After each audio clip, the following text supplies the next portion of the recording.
Good afternoon. The event is winding down. I'm not going to really talk about pot, although I have to admit I voted for 502. I'm sorry, I've learned so much why I probably maybe shouldn't have, but I feel enlightened and educated and really honored to be here. I did something, that's right. Well, I do feel like there's a lot of activism where I can point my friends and family in the direction of helping further our cause. So I work at Seattle Children's, and I work in the Autism Center. And you are here for this reason today. The ticket sales, the raffle sales, go to a really unique cause that you might not be aware of. So before I talk about the Autism Center and where your money goes, I just have to take a moment to really thank two people who created this event, an opportunity to raise money for a really important cause. And I'm slowing down because of it. So I'd like to just honor right now Robert and Rose.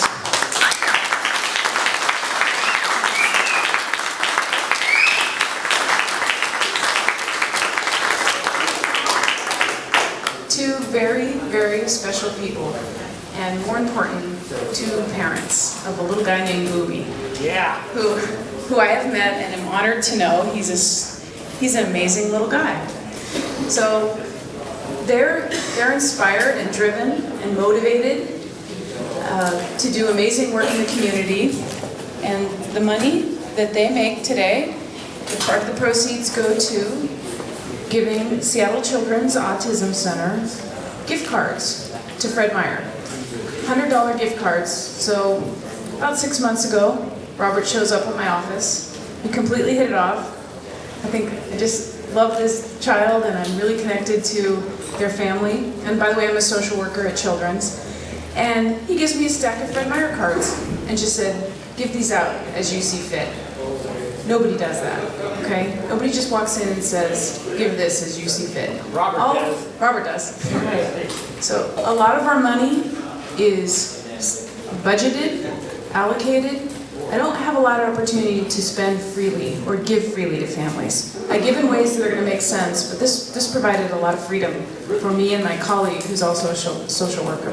So we had this huge stack of Fred Meyer gift cards, and every day I see a family in really unique need, because we see about 2,000 families a month at the Autism Center, all with children with autism. So before I tell you all the amazing ways we use that money, I do want to tell you a little bit about autism. So autism, who knows someone with autism? Asperger's is a form of autism, thanks for asking. Autism is a developmental disability. It affects your brain, not your kidneys, not your lungs, not your butt, it's your brain. And I say that because people a lot of say, oh, is it some genetic thing? And you know, is it something where they can't walk well? And I present to a lot of schools and I'm like, no, it is your brain. It's only your brain. And a lot of kids can have some other issues, sensory and other things, but it impacts the way an individual communicates and socializes in the world, okay? More and more people have autism now, and it's a diagnosable disorder. It's not a disease, it's a disorder. We're born with it, or we acquire it along the way. We don't know a cure, and we don't know what causes it. It's a very complex disorder. So, who knows how many individuals have autism in the world? If there were 88 people in this room, how many would have autism? One. Very good. 1 in 88, an enlightened crew. About 10 years ago, it was 1 in about 10,000. So we've gotten better at diagnosing it, but we do know more people have autism. So as we get our brains around it and we know what it is, we treat it, we serve families, we guide families on this very complex journey, which can be part heartbreak and part sheer joy, because people with autism are very unique. So it affects a person's ability to communicate. A kid with autism or an adult with autism can be nonverbal, or they can be a little professor.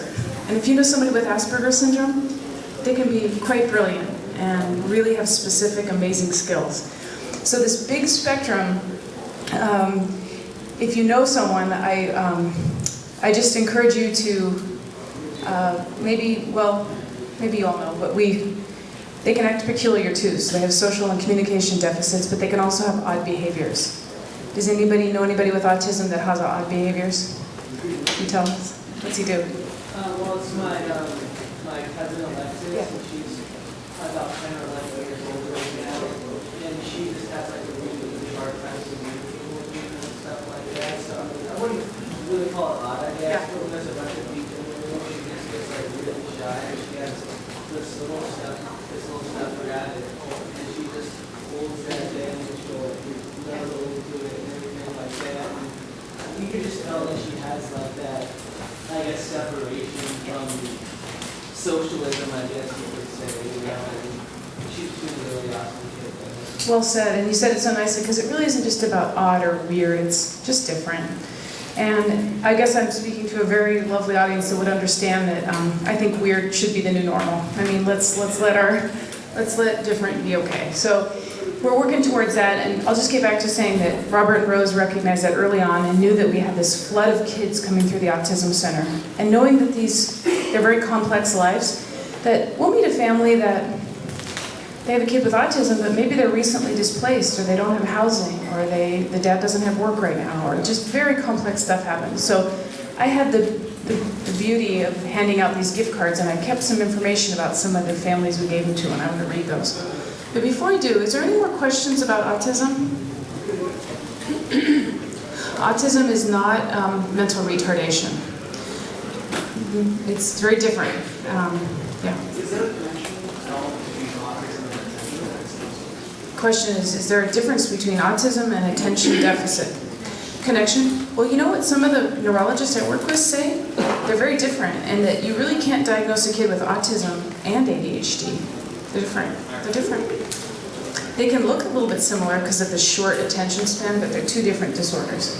Is it something that you progressively get better every time? Something when she was younger, I mean, she couldn't even put together the beginning part of words until she was like 7 or 8. But now that she's a little bit older, I mean, I guess you say it's still kind of obvious, but I mean, she just almost started lunging forward years after she hit a certain point. Can people with autism improve? Absolutely. Absolutely. So you could talk to Robert Rose. Boomy has improved. He is more able than he was when he was diagnosed with autism. People can improve. And I'll say in our community, our little hallelujah was the state just passed a bill that mandates Medicaid, which a lot of people in our state are covered by, covers a certain kind of autism therapy that hadn't been in the past. My family, I have a 12-year-old with severe autism. My son, his therapy cost me $40,000 before he was 4 years old. We had fundraisers, raffles to pay for a therapy that is now covered by insurance because it works. It doesn't cure kids. There's no cure for autism, but it makes them more able. Good question. Yeah, I was wondering, do you still require autistic children to do the same standardized testing that normal students? Great. Same standardized testing for kids with autism. I'll give an example of my kid. So he's severely affected, limited verbal. He doesn't have to take the WASL. They'll do an adapted test for him. Okay. Yeah, a couple of years ago, 5 years ago, they asked me to speak to some other students about the WASL, and one of the students was autistic. And he said that they wouldn't even, he asked like 9 months prior to the test, and he wouldn't even come up with some speech testing. Because he had trouble reading it. So he was like, I can't graduate high school if I have to take the standardized test. That's different. No, they've made accommodations now where you can still graduate if you have autism. It's just changed a little bit. Reasonable accommodations are made. Things have changed a little, and that's too bad to hear because same rules don't apply for a kid who learns differently. 2007? Any other questions about autism? Okay.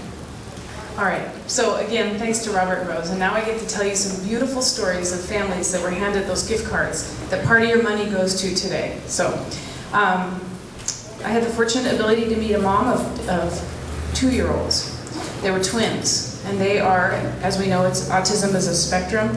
These 2 girls were significantly affected. Nonverbal, will require lifelong care, really affected. Mom just moved here from Ethiopia. She also had a newborn. Mom was completely overwhelmed with logistics, including school placement, therapies, feeding issues, and pretty serious behavioral concerns for her girls. We gave Mom $200 in gift cards, and she was delighted. She said, finally, something good has happened to me. The next story is about a large family, 6 kids. Recently, their rental home was flooded, and raw sewage was coming into the living room. Landlord isn't fixing it properly, and they currently live with a friend and her family. They have 14 people in a 2,000 square foot home. Finally, the family used the funds to pay for groceries and special toys for their son, who was significantly affected also. They were having a very hard time with the transition, and the money was a lifesaver. Next family, and by the way, all the families we see, we probably gave, I'm only reading 5 stories, we gave the cards to about 100 families. So this next story is a family of 4 who experienced a house fire. They lost everything. They lived in their car for 2 weeks. Now they're living in an apartment. Son with autism experiences self-injurious behaviors and aggression. He's doing much better now that the family had a house. The funds will be used to buy new toys the son broke during their time in the car. Mom and Dad were deeply grateful for the unexpected kindness. Wow, please tell the person who gave us this money thank you so much. Next family, gift cards were given to a mom of 3. Youngest daughter had autism. They currently live in a motel and bouts of homelessness. Mom was delighted to receive cards for food, clothing, and a few games to make their time in the motel more comfortable. Next story. Family of 7, small house. Children ages 11 through 17. Intermittent work for Dad. Mom reports choosing between medicine and groceries. Funds will be used for food and something fun for the kids. So, cheers to all of you who are really making people's day, week, year with a simple gesture of a little bit of cold hard cash, because that's not always something you can get easily.